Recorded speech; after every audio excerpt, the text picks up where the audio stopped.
കൃഷ്ണ. എല്ലാവർക്കും മാധവത്തിലേക്ക് സ്വാഗതം. ധനുമാസമാണ്. മഹാവിഷ്ണുവിന് ഏറ്റവും പ്രീതികരമായ മാസമാണ് ഈ മാസത്തിൽ. ഭഗവാന് പ്രീതികരങ്ങളായ കർമ്മങ്ങൾ അനുഷ്ഠിക്കുകയും ഭഗവാന്റെ കഥകൾ കേൾക്കുകയും ചെയ്യുന്നത് ഒരു പുണ്യകർമ്മമാണ്. അതുകൊണ്ട് തന്നെ എല്ലാ ഭക്തരും ഭഗവാനെ പൂജിക്കുകയും ഭഗവാനെ പ്രാർത്ഥിക്കുകയും ഭാഗവതം പോലെയുള്ള മഹത്തായ ഗ്രന്ഥങ്ങൾ പാരായണം ചെയ്യുകയും കഥകൾ കേൾക്കുകയുമൊക്കെ ചെയ്യണം. കഥകൾ പറഞ്ഞു കൊടുക്കുകയും ചെയ്യണം. ഇന്ന് നമുക്ക് ഭക്തോത്തമനായ അംബരീഷ രാജാവിൻ്റെ ചരിതം നമുക്കൊന്ന് പറയാം. മഹാഭാഗവതത്തിൽ വിഷ്ണുഭക്തനായ അംബരീഷനെ പറ്റി ഭംഗിയായി തന്നെ വിവരിച്ചിട്ടുണ്ട്. ദ്വാദശാദിത്യന്മാരിൽ ഒരാളാണ് വിവസ്വാൻ. ആരൊക്കെയാണ് ദ്വാദശാദിത്യന്മാർ? കശ്യപന് തൻ്റെ ഭാര്യയായ അദിതിയിൽ 12 പുത്രന്മാർ ജനിച്ചു. അവരെയാണ് ദ്വാദശ ആദിത്യന്മാർ, അതായത് 12 ആദിത്യന്മാർ, സൂര്യന്മാർ എന്ന് പറയുന്നത്. അവരിൽ ഒരാളാണ് വിവസ്വാൻ. അദ്ദേഹം സൂര്യൻ തന്നെയാണ്.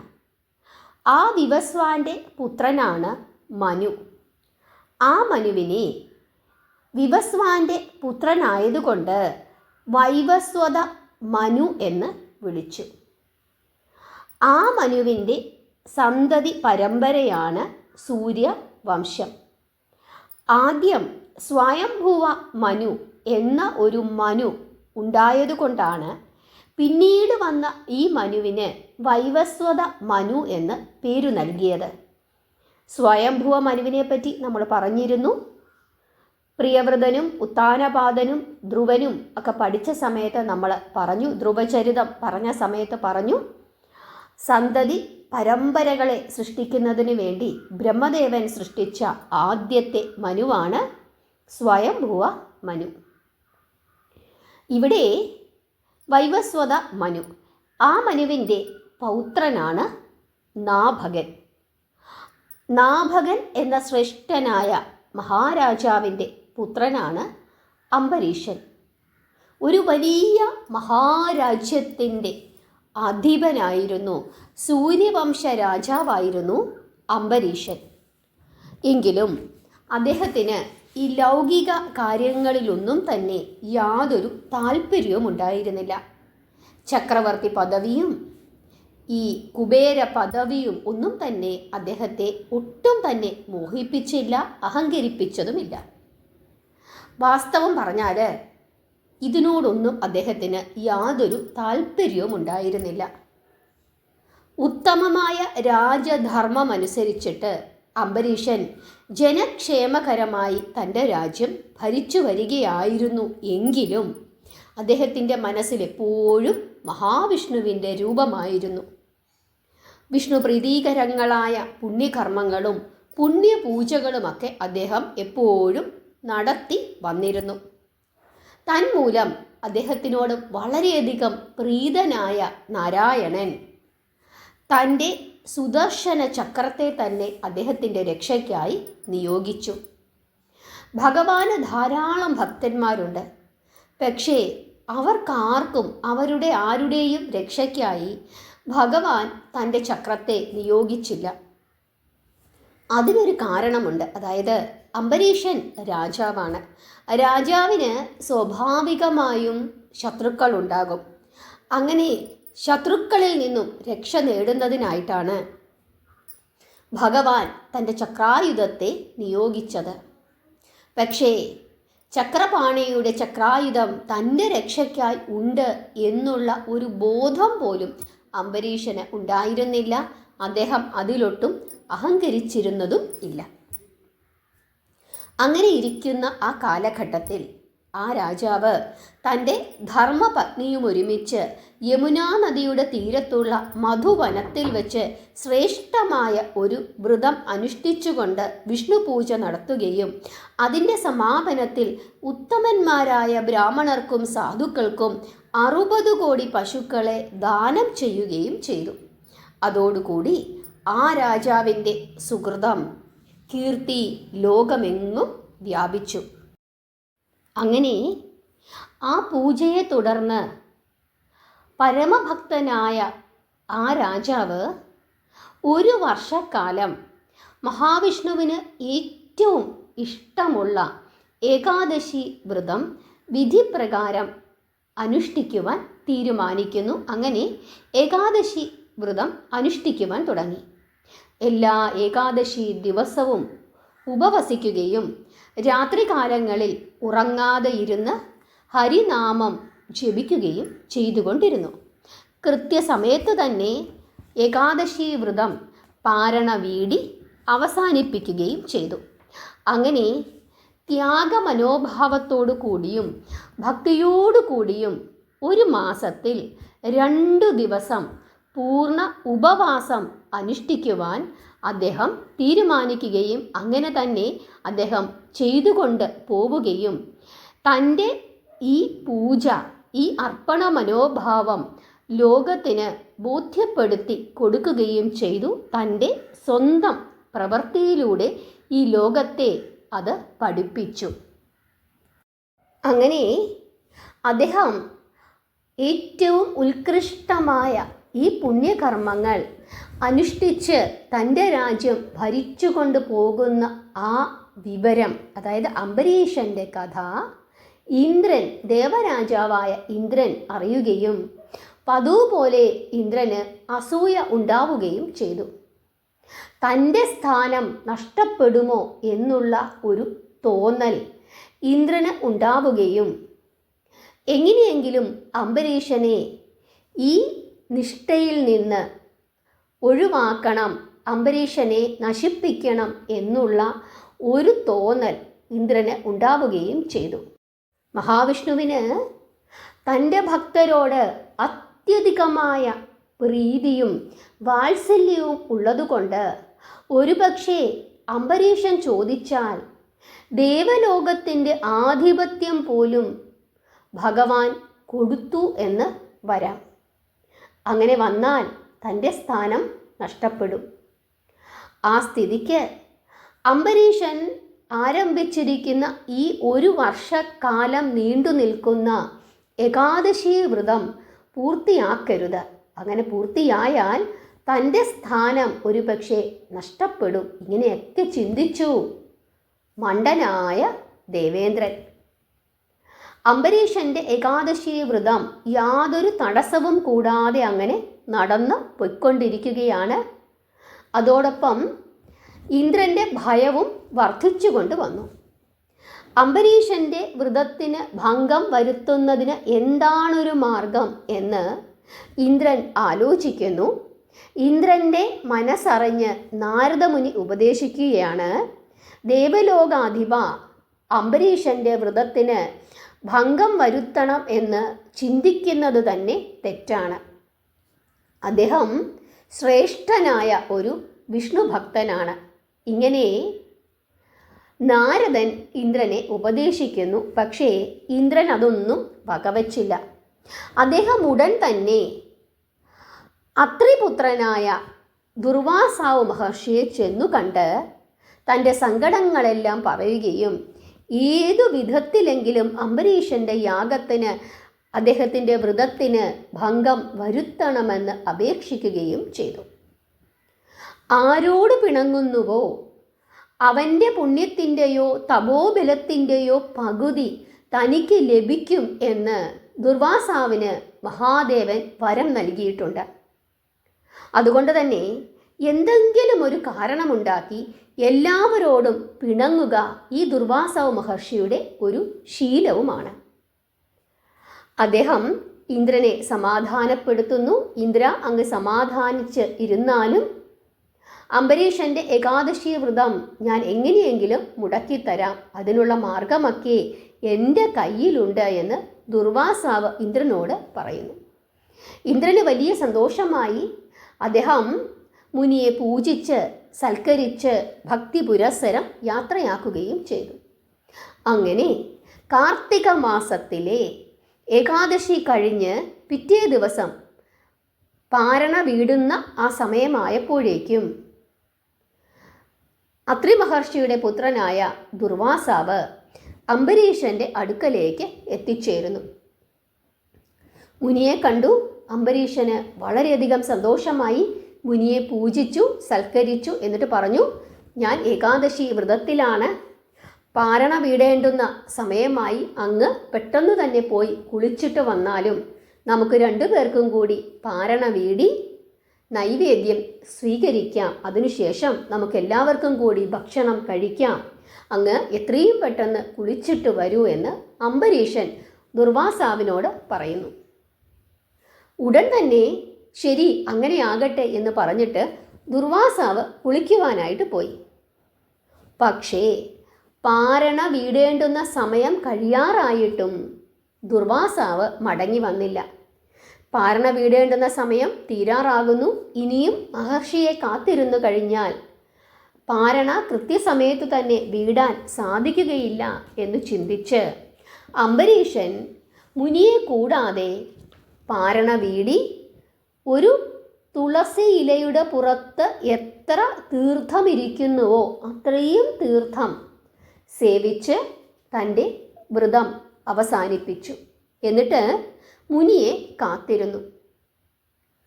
അങ്ങനെ അംബരീഷൻ പാരണ വീടി കഴിഞ്ഞപ്പോൾ ദുർവാസാവ് മഹർഷി അവിടേക്ക് എത്തിച്ചേരുകയും എന്നെ കൂടാതെ മഹാപാപി നീ ആഹാരം കഴിച്ചുവോ എന്ന് ചോദിച്ച് ദേഷ്യപ്പെടുകയും ചെയ്തു. ഉടൻ തന്നെ അംബരീഷൻ താണു തൊഴുതുകൊണ്ട് പറയുകയാണ്, അല്ലയോ മഹർഷി ഈശ്വര, വ്രതം അവസാനിപ്പിക്കുന്നതിന് വേണ്ടി പാരണാ സമയത്തു തന്നെ എനിക്ക് ഇപ്രകാരം ചെയ്യേണ്ടി വന്നു. ഒരു തുളസിയിലയിൽ കൊള്ളുന്ന അത്രയും തീർത്ഥം മാത്രമേ ഞാൻ കഴിച്ചിട്ടുള്ളൂ, അല്ലാതെ ഭക്ഷണം കഴിച്ചിട്ടില്ല, എൻ്റെ അപരാധം പൊറുക്കണം എന്ന് അംബരീഷൻ ദുർവാസാവിനോട് പറയുന്നു. നിന്റെ അപരാധം പൊറുക്കണമോ? ദുർവാസാവ് അത്ര ക്ഷമാശീലനൊന്നുമല്ല, ഇതിൻ്റെ ശിക്ഷ നീ അനുഭവിക്കണം, നിന്റെ എച്ചിലു ഭക്ഷിക്കുവാൻ എന്നെ നീ ക്ഷണിച്ചുവല്ലേ? ഇങ്ങനെ പറഞ്ഞ് ദേഷ്യപ്പെട്ടുകൊണ്ട് ആ ദുർവാസാവ് മഹർഷി തൻ്റെ ശിരസിൽ നിന്നും ഒരു ജട പറിച്ചെടുത്ത് ശക്തിയായി നിലത്തേക്ക് അടിക്കുന്നു. തൽക്ഷണം തന്നെ ആ ജടയിൽ നിന്ന് ഭയാനക രൂപിണിയായ കൃത്തിക എന്ന മാരണദേവത കയ്യിലൊരു വെട്ടിത്തിളങ്ങുന്ന നീണ്ട വാളും പിടിച്ച് തീപ്പൊരി പാറുന്ന കണ്ണുകളോടും തീക്ഷ്ണങ്ങളായ അട്ടഹാസങ്ങളോടും കൂടി അംബരീഷൻ്റെ നേർക്ക് സംഹാര താണ്ഡവമാടിക്കൊണ്ട് അലറി പാഞ്ഞെടുത്തു. ഭക്തോത്തമനായ ആ രാജാവാകട്ടെ സർവവും സർവസാക്ഷിയായ വിഷ്ണു ഭഗവാനിൽ സമർപ്പിച്ചുകൊണ്ട് കൈകൂപ്പി കണ്ണുകളടച്ച് നിന്നതേയുള്ളൂ. കൃത്തികയുടെ പ്രചണ്ഡ താണ്ഡവങ്ങളും അത്യുഗ്രമായ ഗർജനങ്ങളോടും കൂടിയ ആ ഭീഭത്സ ഭാവങ്ങളും കണ്ട് ഭയപ്പെട്ടു ജനങ്ങൾ നാലു വഴിക്കും ഓടിപ്പോയി. കൃത്തിക അംബരീഷൻ്റെ കഴുത്ത് മുറിക്കുവാനായി തൻ്റെ വാള് ഉയർത്തുന്നു. അപ്പോൾ അംബരീഷൻ്റെ തിരുനെറ്റിയിൽ നിന്ന് കത്തി ജ്വലിക്കുന്ന സുദർശന ചക്രം പൊട്ടി പുറപ്പെട്ടു. ആ ചക്രം കൃത്തികയുടെ നേർക്ക് പാഞ്ഞെടുത്തു.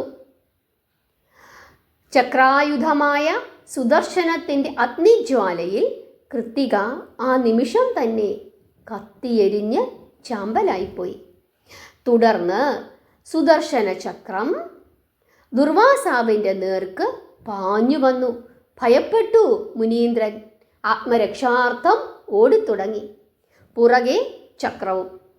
അദ്ദേഹം നാനാ ദിക്കുകളിലേക്കും പാഞ്ഞോടി അവിടെയെല്ലാം വിഷ്ണു ചക്രവും അദ്ദേഹത്തെ വിടാതെ പിന്തുടർന്നു. അങ്ങനെ ദുർവാസാവ് മഹർഷി ഓടി ഓടി സ്വർഗത്തിൽ എത്തിച്ചേർന്നു. ഇന്ദ്രനെ കണ്ടു, സങ്കടം പറഞ്ഞു. ഇന്ദ്രൻ നോക്കുമ്പോൾ അതാ സുദർശന ചക്രം പാഞ്ഞു വരുന്നു. ഇന്ദ്രൻ ഭയപ്പെട്ടു. ഇന്ദ്രനും ഓടാൻ തുടങ്ങി.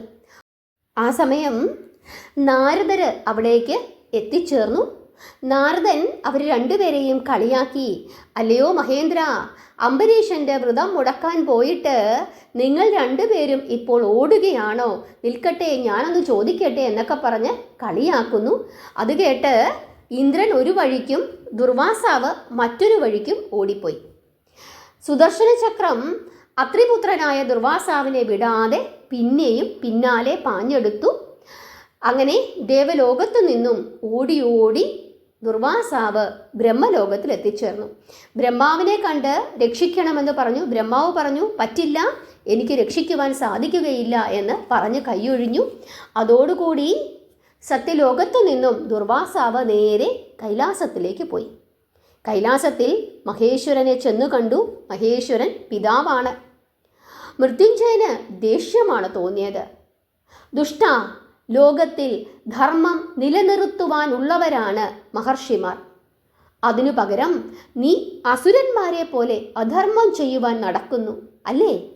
ഹരിഭക്തനായ ആ രാജാവിനെ ദ്രോഹിക്കുവാൻ നീ ഒരുങ്ങിയത് എന്തിനു വേണ്ടിയിട്ടാണ്? ഹരിഭക്തൻ ശിവഭക്തനും കൂടിയാണ് എന്ന് നീ ഓർക്കണമായിരുന്നു.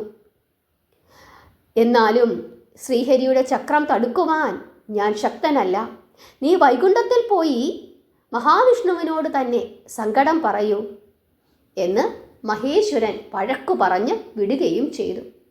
അങ്ങനെ അവിടെയും രക്ഷയില്ല എന്നു കണ്ട് ദുർവാസാവ് നേരെ വൈകുണ്ഠത്തിലേക്ക് ഓടാൻ തുടങ്ങി. അങ്ങനെ ഓടി ഓടി വൈകുണ്ഠത്തിലെത്തി എങ്ങനെയും രക്ഷിക്കണം എന്ന് നാരായണനോട് പറയുകയും ക്ഷമ യാചിക്കുകയും ചെയ്തു. ആ സമയത്ത് മഹാവിഷ്ണു ദുർവാസാവിനോട് പറയുകയാണ്, എനിക്ക് സാധിക്കുകയില്ല.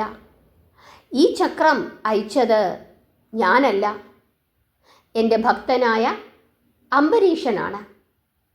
ആ ഭക്തോത്തമൻ്റെ സംരക്ഷണത്തിനു വേണ്ടിയിട്ടാണ് എൻ്റെ ചക്രായുധത്തെ ഞാൻ കൊടുത്തത്.